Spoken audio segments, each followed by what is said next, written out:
¿Qué persigue Donald Trump con su avalancha de aranceles? ¿Qué busca ahora suspendiéndolos durante 90 días? ¿Por qué se los mantiene a China? ¿Qué consecuencias puede tener el enfrentamiento con el gigante asiático en lo comercial? ¿Cómo reaccionan las bolsas? ¿Cómo debe responder España y la Unión Europea? ¿Qué impacto pueden tener los aranceles de Trump en las distintas comunidades autónomas? En los próximos minutos hablaremos de todo ello y como se acerca el fin de semana, les haremos una recomendación literaria. Esta novela, Otra versión de ti, de nuestra compañera Inés Martín Rodrigo. Es la primera novela que publica después de recibir el Premio Nadal en 2022. La entrevistaremos. Comienza Claves de Actualidad.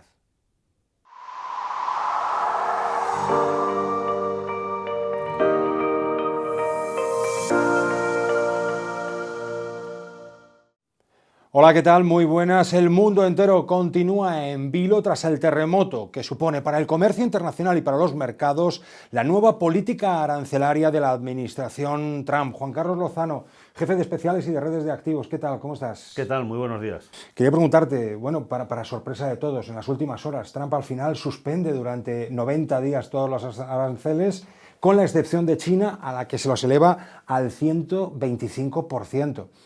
Está siendo una locura seguir la actualidad arancelaria. ¿Qué busca Trump? ¿Qué pretende? ¿Se aclara? Sí, yo creo que mi opinión es que, aunque los efectos colaterales puedan no beneficiarle muchas veces, yo creo que él tiene una estrategia en esto, ¿no? Porque, y de hecho además tiene muchos asesores para seguir esa estrategia, ¿no?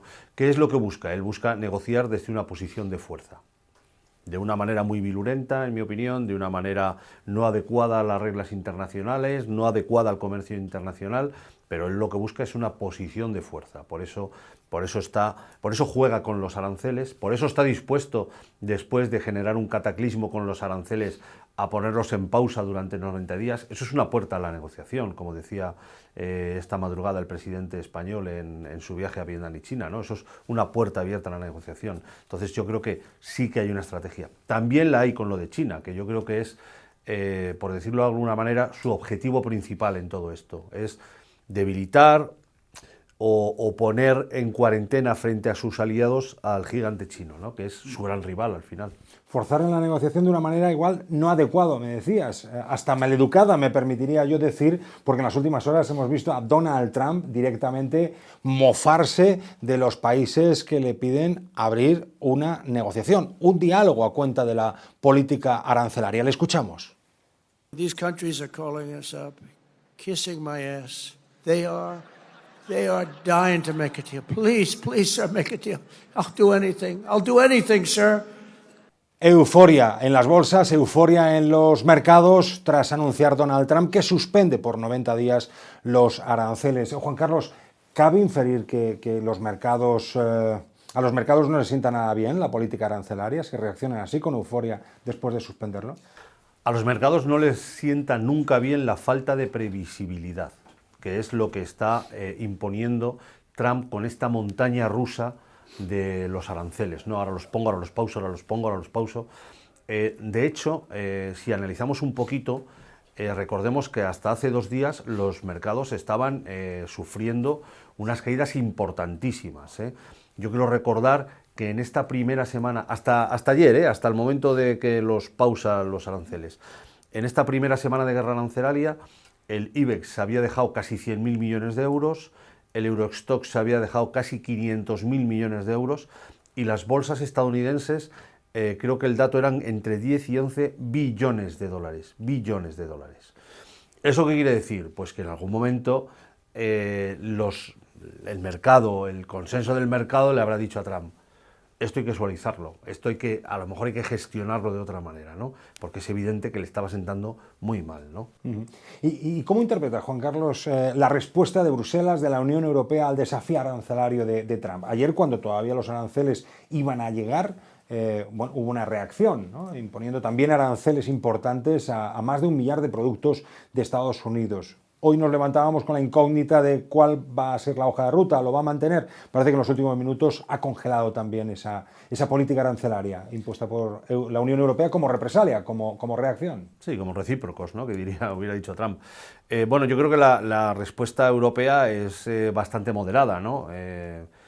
Evidentemente han respondido además, recordemos que un poco los productos que buscaban atacaban a feudos de voto republicano, ¿no? Para que, digamos, que a Trump le llegaran más de cerca las quejas de sus propios votantes, ¿no? Cuando les pusiéramos a los aranceles.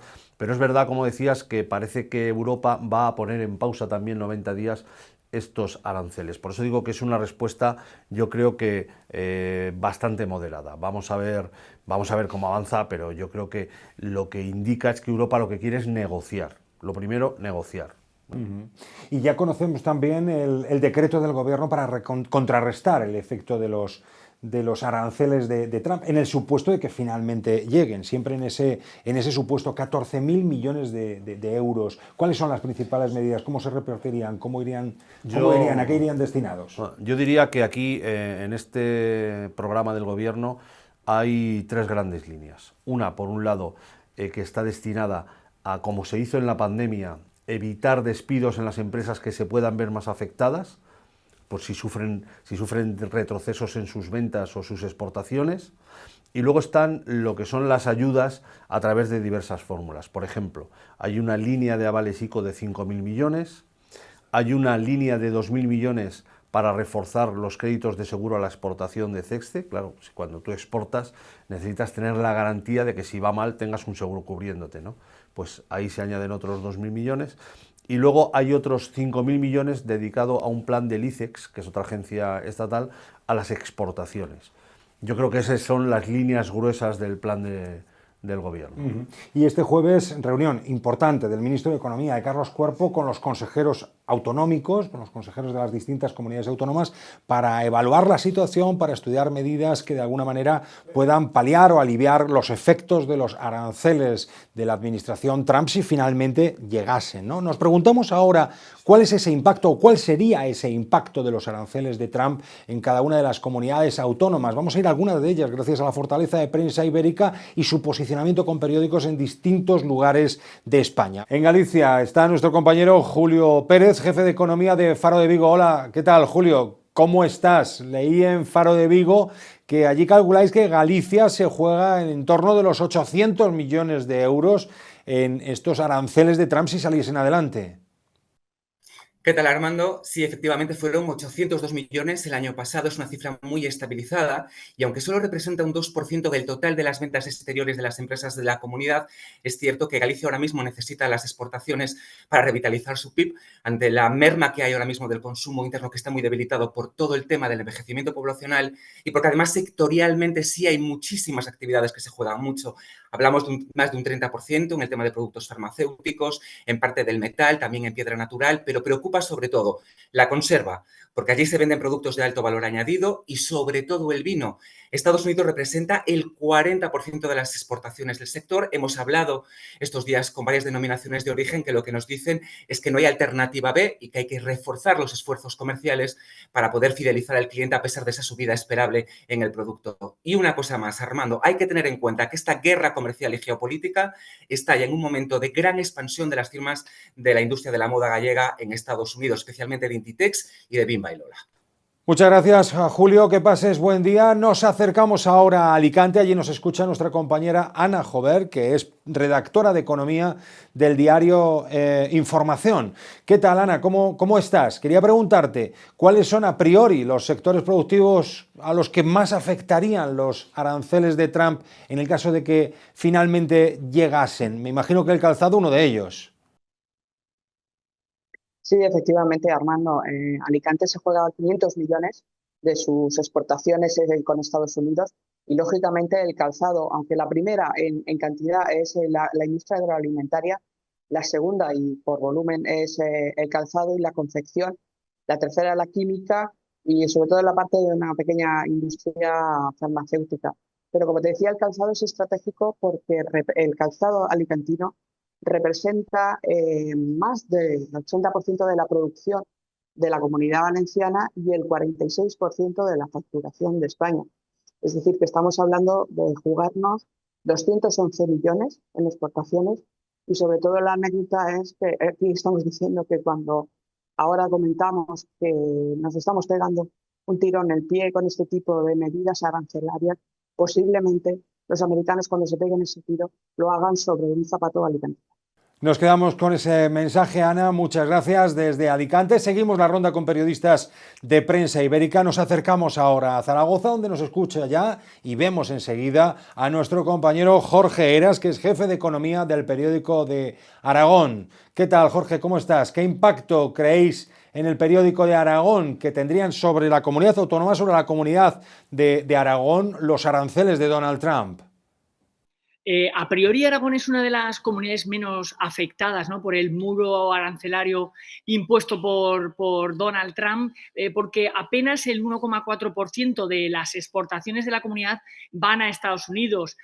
Sin embargo, no por ello toda la turbulencia económica que ha desatado la Casa Blanca no deja de preocupar en esta comunidad autónoma. Entre otras cosas, porque tenemos sectores que sí que pueden verse directamente afectados, como es el del vino, donde ya se han interrumpido las relaciones comerciales, donde tenemos constancia de que hay pedidos por 100.000 botellas de las bodegas aragonesas que ya están esperando, ¿no?, paralizados a la espera de que se despeje el panorama y las reglas de juego del nuevo comercio.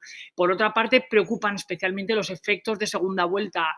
¿Qué pasará con las economías de Alemania, Francia o Italia, que son los principales clientes exteriores de Aragón? Una economía muy abierta, con una gran fortaleza en exportaciones, sobre todo de la industria. Si estas economías se estornudan, ¿no?, o se contagian de los problemas con los aranceles, Aragón acabará pasando factura. En cualquier caso, el Gobierno de Aragón y los agentes sociales confían en que el buen momento que vive Aragón, con inversiones por 44.000 millones de euros a día de hoy en sectores muy importantes como los centros de datos ligados a la tecnología, el sector también de la automoción, con ese gran anuncio de gigafactoría, con un socio chino, por cierto, y con Stellantis, y también en la agroalimentación. Hoy mismo se acaba de anunciar una inversión de 900 millones de euros y 5.000 puestos de trabajo del Grupo Costa. Por tanto, Aragón tiene una buena inercia en el que confiemos todos y en eso los poderes públicos y los agentes sociales confían en que esto permita mitigar los efectos adversos de este contexto todavía incierto. Gracias, Jorge, desde Zaragoza. ¿Y cuál será el impacto? Nos preguntamos también en la Comunidad de Madrid. Nos lo cuenta nuestro compañero Víctor Rodríguez, periodista del Periódico de España. Cuéntanos, Víctor, por favor, ¿cómo le afectaría a Madrid? Bueno, ante todo, lo que hay es más incertidumbre que certezas, máxime con este vaivén reciente. Pero sí que es cierto que en principio lo que se refiere a impacto directo se entiende que sería limitado. Limitado porque la economía madrileña no es particularmente exportadora. En el caso de Estados Unidos, por ejemplo, en 2024 se vendieron mercancías hacia Estados Unidos por valor de unos 2.100 millones de euros. ¿Quiere esto decir que no vaya a haber sectores o empresas que se vayan a ver afectadas? No, sí que las va a haber. Se mira especialmente a la industria de bienes de equipo, se mira al sector aeronáutico y se mira también al sector farmacéutico, que tiene en Madrid el segundo de sus centros neurálgicos por detrás de Cataluña. Alrededor de un tercio de las exportaciones farmacéuticas españolas proceden de la Comunidad de Madrid. Hay también cierta preocupación con el sector de los componentes, particularmente tecnológicos, y se atiende a lo que pueda pasar en el sector primario, que si bien es verdad que no es particularmente importante por el peso que aporta a la economía regional, sí que hay productos que podría tener un mayor impacto. El vino, por ejemplo, se exporta hacia Estados Unidos unos 100.000 litros de vino con denominación de origen madrileño. Es una cantidad modesta, pero para algunas bodegas llega a suponer hasta un 40% de su mercado, más incluso que el propio mercado español.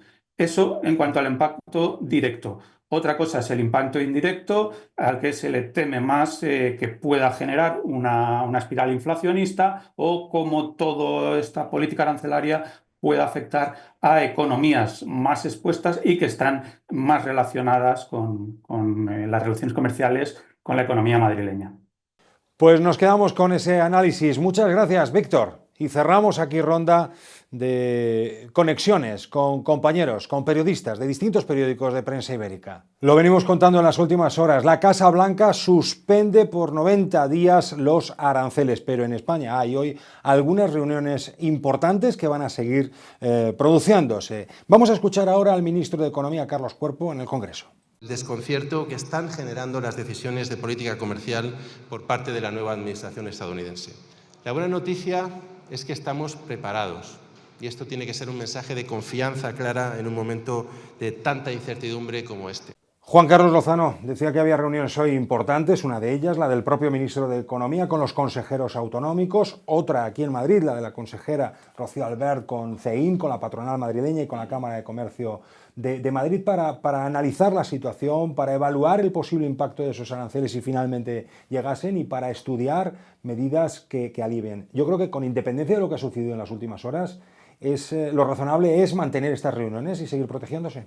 Totalmente, ¿no? Ya hemos visto los compañeros de los medios de prensa ibérica que nos contaban cómo iban a impactar concretamente en cada uno de sus territorios los aranceles, ¿no? Lo razonable, si estamos, es estar preparado, y para estar preparado pues tienes que analizar con los máximos representantes empresariales y comerciales de cada zona dónde están sus puntos más débiles en todo este proceso de guerra arancelaria. O sea que lo lógico, desde luego, es mantener las reuniones y sacar un plan, una hoja de ruta clara para todos, por supuesto. Pues aquí lo dejamos. Gracias, Juan Carlos, por tu análisis. A vosotros. Hasta otra. Hasta otra. No se habla de otra cosa. La guerra arancelaria que ha desatado Donald Trump se instala en el primer plano de la actualidad. Y en el epicentro de esta actualidad, desde luego, el enfrentamiento comercial entre Estados Unidos y China, un país que visita este viernes precisamente el presidente del gobierno, Pedro Sánchez. Me acompaña en el set de Madrid, de Claves de Actualidad, Rafael Martín Rodríguez, que es profesor de Relaciones Internacionales de la Universidad Camilo José Cela. Muchas gracias, buenos días. Muchas gracias, buenos días, un placer. Gracias por acompañarnos, ¿no? Quería preguntarte en primer lugar, ¿cómo interpretas esta escalada arancelaria entre Estados Unidos y China que estamos viviendo en las últimas horas, ¿no? Decide la Casa Blanca elevar los aranceles al 104% a China, reacciona Pekín elevando los suyos al 84%, más tarde Estados Unidos se va al 125%. Estamos en una guerra comercial total, ¿no? Sí, totalmente. A ver, Donald Trump ya lo había dicho, o sea, ya lo dijo antes incluso de ser presidente, ¿no? Que lo iba a hacer. Lo que pasa es que no se calculaba que iba a llegar hasta ese nivel. Y ya imaginábamos también, por otra parte, que sobre todo los aranceles iban a tener una vinculación directa con China. Lo que es China, yo no veo en este momento al régimen de Xi Jinping adaptándose, intentando negociar, nada por el estilo, ¿no? Además, el tono es muy brusco por parte de Donald Trump. Y esto también provoca que el régimen de China pues vaya a utilizar toda esta dialéctica de Donald Trump precisamente para reforzar su imagen de fuerza ante sus ciudadanos, con lo cual yo veo todavía una escalada con respecto a China.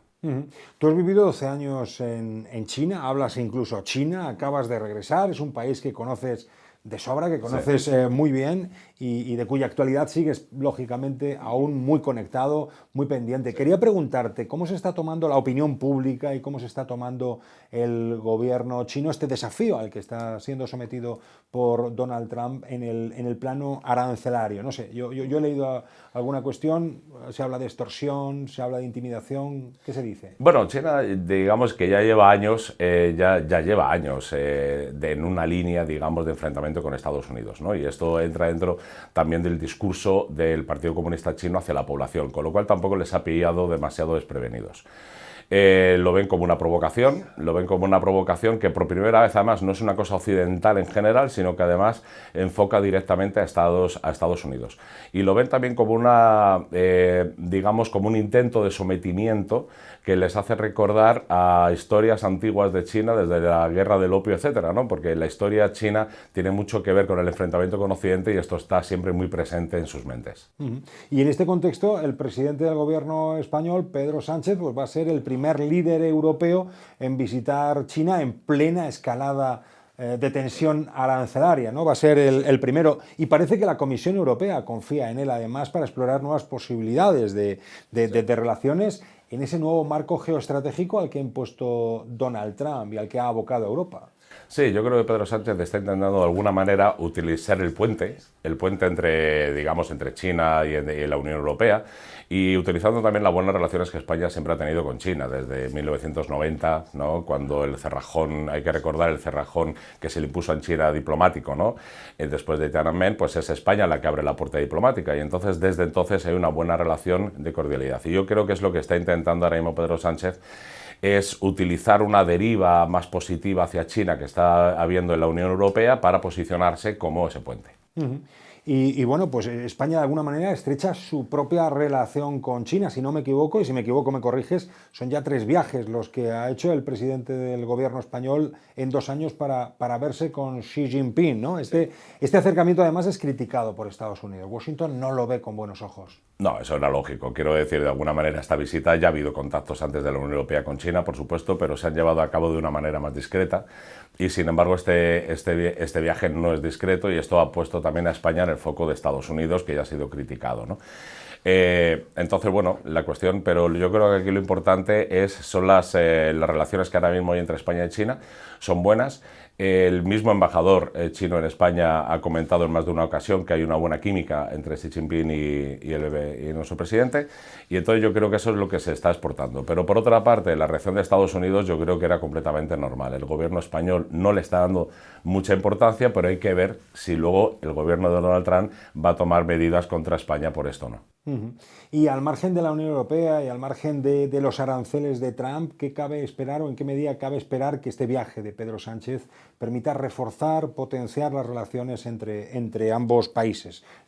Sabemos que se va a reunir con empresarios, sí. Me imagino que de alguna manera atraer inversión china a España y fortalecer también la presencia de las empresas españolas allí son objetivos clave. Sí, totalmente. Además, date cuenta que, por ejemplo, los productos de oliva, el vino español, que ahora de repente tienen los aranceles de Estados Unidos, ya están llegando desde hace tiempo a China, aceite de oliva muchísimo ya en los últimos 5 años, y lo que se espera es que se abra más la puerta para estos productos españoles. La carne de cerdo, por ejemplo, somos el máximo exportador de carne de cerdo prácticamente extranjero a China.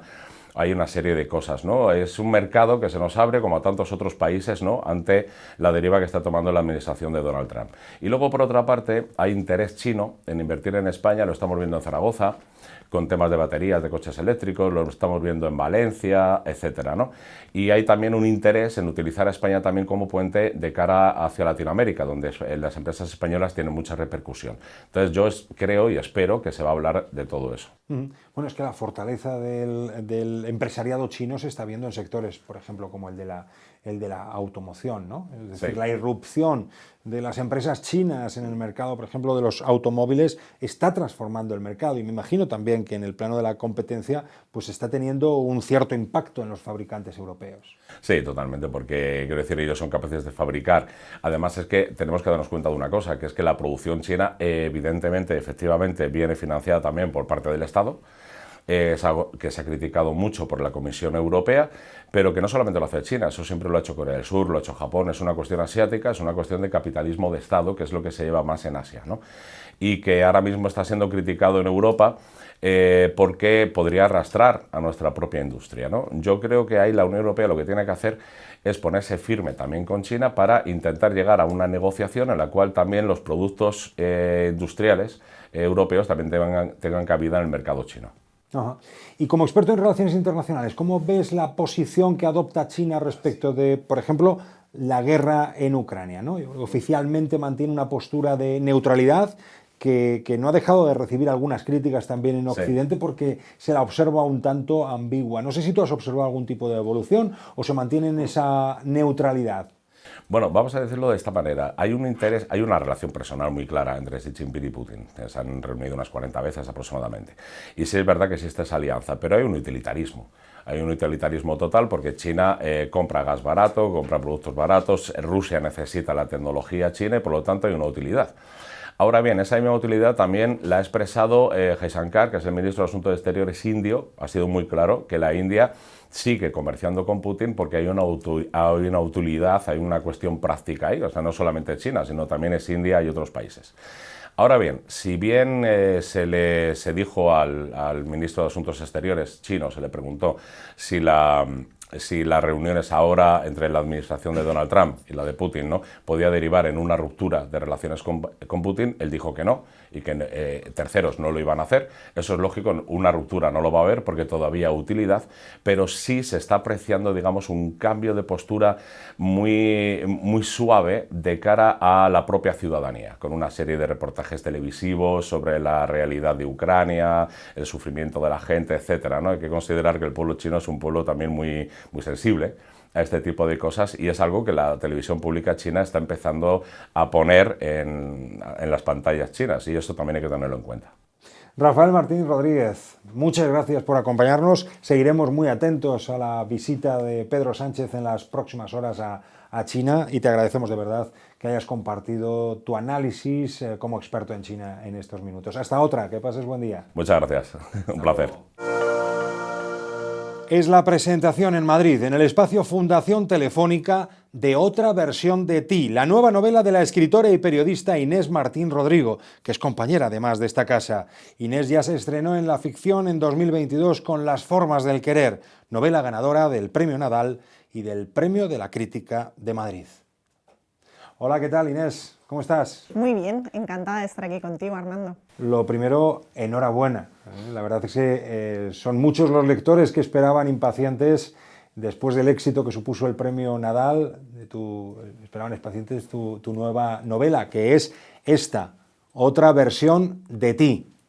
Y qué bonita la cubierta, ¿verdad? Qué bonita, espectacular la portada fotografía, ha quedado, ¿no?, preciosa, el título es muy bonito. Sí, claro, muchos lectores esperaban, y soy muy consciente, ¿no? Esas expectativas tan altas que supone un premio como el Nadal, ¿no? Pero eso también es muy positivo, porque eso quiere decir que la llegada a las librerías pues, va a estar acompañada pues, por cantidad de lectores, ¿no? Entonces estoy ilusionada. El libro, la novela lleva 15 días publicada, se publicó el pasado 26 de marzo, y desde entonces no he parado de recibir críticas elogiosas, respuestas elogiosas, abrumadoras prácticamente, ¿no? Con lo cual estoy muy contenta. Qué bueno. El libro encierra, o mejor dicho, libera, porque es una obra de liberación, la historia de amor infinito de una hija a su madre. Sin hacer spoiler, cuéntanos, ¿de qué va la novela? Sin destripar, ¿verdad? Pues que es difícil, ¿eh? Con este libro es complicado no destripar nada al lector. Como bien has dicho, es una historia de amor, es una historia de amor de una hija a su madre, pero también es la historia de amor de una pareja, ¿no? Que son Candela y Andrea. Candela es escritora y perdió pues, muy pequeñita a su madre, ¿no? Siendo una niña casi adolescente. Desde entonces esa ausencia de una figura tan importante como es la de la madre, pues ha marcado su vida, y no solo a nivel personal, sino también en lo literario. Su trayectoria literaria lleva aproximadamente una década en esa relación con Andrea, y parece que todo se ha estabilizado, ¿no? Parece que tienen una vida pues más o menos estable, equilibrada, pero el padre de Candela fallece después de 10 años de enfermedad. También sufría cáncer como su madre, y esa nueva despedida, ese nuevo adiós al que Candela debe enfrentarse, hace que todo que todo vuelva a descolocarse en su vida, ¿no? Entonces se obsesiona con escribir un libro sobre su madre para no perder su recuerdo, para que una vez desaparecida de su vida pues pueda retenerla en la literatura, a ella y a su padre. El problema es que ese libro la lleva a un callejón sin salida, la lleva a un laberinto del que se ve incapaz de salir, y un día desaparece. ¿Y qué hay de Inés Martín Rodrigo en la novela? ¿Qué hay de tus vivencias personales? ¿Qué hay de tu experiencia vital? ¿Hay una motivación personal en la obra? Siempre la hay, Para mí la escritura siempre parte de lo personal, siempre parte de la realidad, está inspirada en parte en mis propias vivencias, pero como digo con todas mis novelas, con todos mis libros e incluso con los artículos que escribo semanalmente para Prensa Ibérica. Sí es cierto que en el caso concreto de esta novela, de Otra versión de ti, el material fundamental que yo he empleado para poder escribirla ha sido mi propia vida, un material extremadamente sensible y por tanto el proceso de trabajo ha sido todavía más cuidadoso, concienzudo y la entrega ha sido bueno, pues más Absoluta, sensible, ¿no? si cabe. ¿Y te agrada o te molesta que el lector pueda buscar y encontrar en el personaje de Candela cosas de Inés? Eso siempre sucede. Yo como lectora incluso a mí me pasa cuando leo una novela, cuando leo un libro, siempre trato de buscar de manera inconsciente reflejos de la propia vida del autor, ¿no? Yo creo que eso es algo que es inevitable y tampoco sucede nada, tampoco pasa nada, ¿no? Pero sí teniendo muy claro que Otra versión de ti es una novela, es una obra de ficción, y por lo tanto cualquier parecido con la realidad es meramente anecdótico.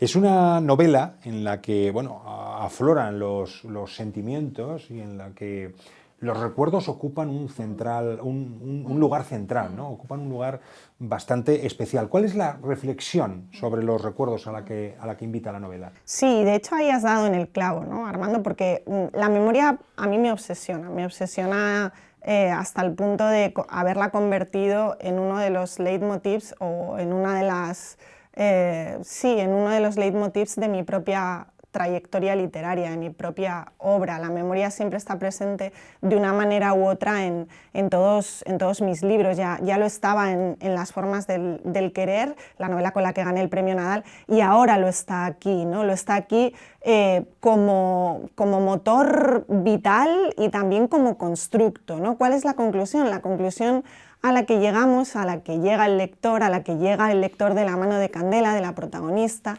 es que nuestra vida está hecha de ausencias y tratamos de paliar esas ausencias, esas pérdidas, mediante la memoria, mediante los recuerdos, y debemos tener muy presente que la memoria es un constructo, ¿no? Cada vez que recordamos estamos, no sé si inventando, pero desde luego no nos atenemos a la realidad, a lo que realmente sucedió.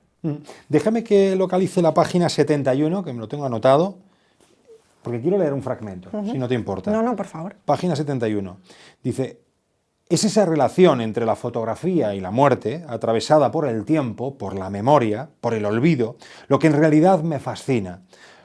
Cómo en mi mente, al ir pasando los años, la imagen de mi madre se va difuminando, va perdiendo nitidez, se va desdibujando el contorno de su rostro, de sus piernas, de sus manos, igual que le sucede a las fotos. Desde luego, como otros muchos pasajes en el libro, de una extraordinaria calidad literaria. Te felicito.